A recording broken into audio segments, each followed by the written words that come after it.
Hi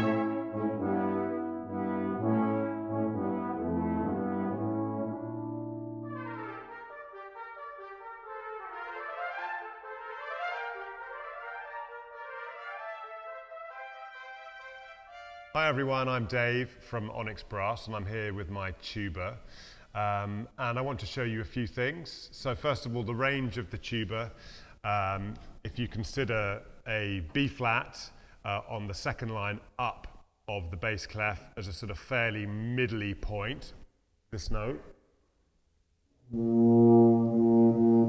And then from that point you can sort of expand out up to maybe, let's think of a top E flat above the stave and then all the way down to a bottom E flat, which is 4 spaces below the stave. So starting from that B flat, I'll just show you what I mean.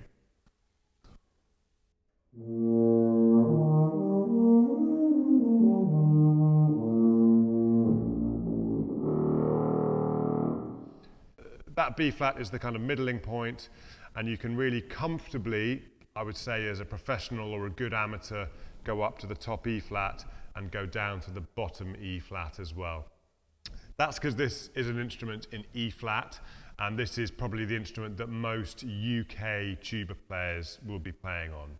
In terms of where the tuba is comfortable in a quintet, it can totally vary on what kind of mood, what kind of texture you're looking for.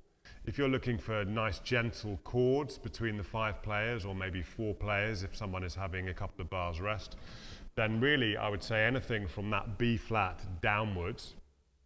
So if you start on that B flat,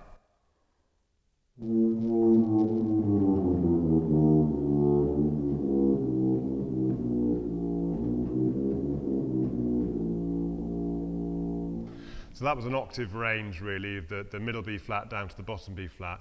And that's quite a nice kind of carpety range, if you like, where you're kind of providing a nice solid foundation for the rest of the group to be moving around in chords and things like that. As soon as you start getting higher than that B flat, certainly the way I play, it becomes a little bit more present and a little bit more difficult to control the dynamic. So from that B flat going upwards, you can still play softly, but if you're trying to write piano chords with the tuba underneath, but in that range, it's slightly harder.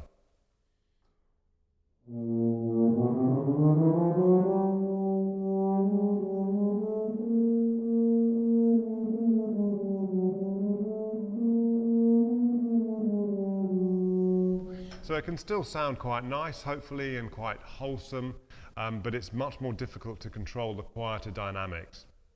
And also, this particular instrument, and I think the mouthpiece I use, has a tendency to be very slightly flat up there as well. It's not something you need to worry about as a composer, but depending on the instrument and the player, you might be getting into all sorts of different problems as you get into that register. What you'll find is, with the solo playing, is that the composers who want the tuba to play a tune will write for the tuba in that middle upper register. So for instance, the second movement of the Vaughan Williams concerto, which is probably the most beautiful of the movements, starts above that B flat. It starts on the D in the middle of the bass clef stave and just goes up from there. And it's lovely writing.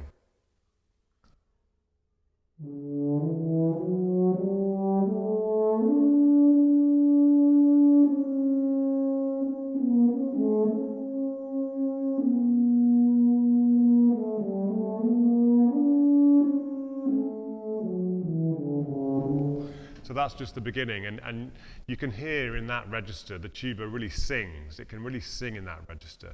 The problem is when people write in that register and they want the tuba to not be singing, when they want the tuba to be sort of a small part of the texture, the kind of the bass end. And that's really the sort of the trombone register, I think. But, you know, the tuba, if you want the tuba to be loud and abrasive, again, it can work quite well in that register.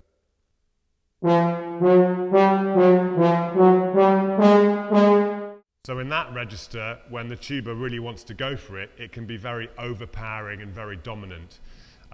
So, you know, if you're writing, for instance, for the tuba and he's off stage and you're worried that the tuba might not be heard, it might be a nice atmospheric sort of interjection coming from seemingly nowhere.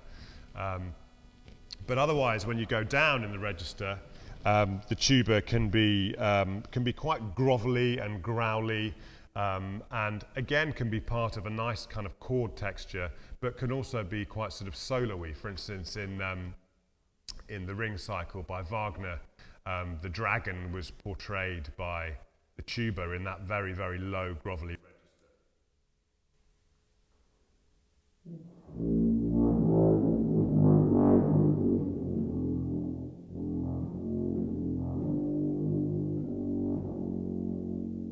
I mean, that wasn't meant to be an excerpt from Siegfried, but it was just that is in that sort of register where you hear the tuba growling around and moving around, and it can be quite atmospheric there as well. So now the mute, the tuba, of all the instruments in the quintet, the tuba has the biggest, and it also means that we need the most time to actually put the mute in. So you can't have it between your legs like the trombone and the trumpets can have. It's got to be on the floor, and there is a movement which is going to necessitate your left arm. So if you're holding the tuba with your left arm, which lots of players are, you need to make sure the tuba is going to be held. For me, I have a tuba stand, so that's okay. But the other thing that happens when you're muted is that the instrument goes a bit sharp. So having put the mute in, I then need to pull out my main tuning slide. Otherwise, whatever I'm going to play is going to be horrendously sharp. So it's those two things that need to happen. So depending on the speed of the music, you need a good bar, 2 bars, maybe even 3 bars of music to do that. The sound with the mute is not necessarily softer. It's a different sound color.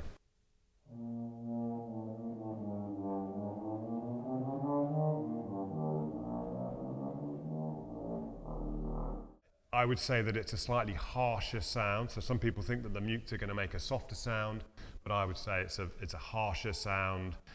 Still relatively easy to control, but it's not the sort of the soft gentility that lots of composers think might happen. And in fact, one of my favorite days at work ever was instructing the composer, John Adams, on how to use a tuba mute properly. So sometimes the tuba can be a little bit misunderstood. Sometimes people think it should be a big impact force. Some people think it should be more of a kind of chordal presence within a 5-part or 4-part chord. But quite often, and it's happening more and more, I think, composers are writing for a kind of dexterous tuba. A lot of people forget that the tuba can be quite sprightly and quite nimble when it wants to. So here's a quick example of a segment from the Gregson Tuba Concerto, where he likes to see the tuba as being much more nimble than some people see the tuba.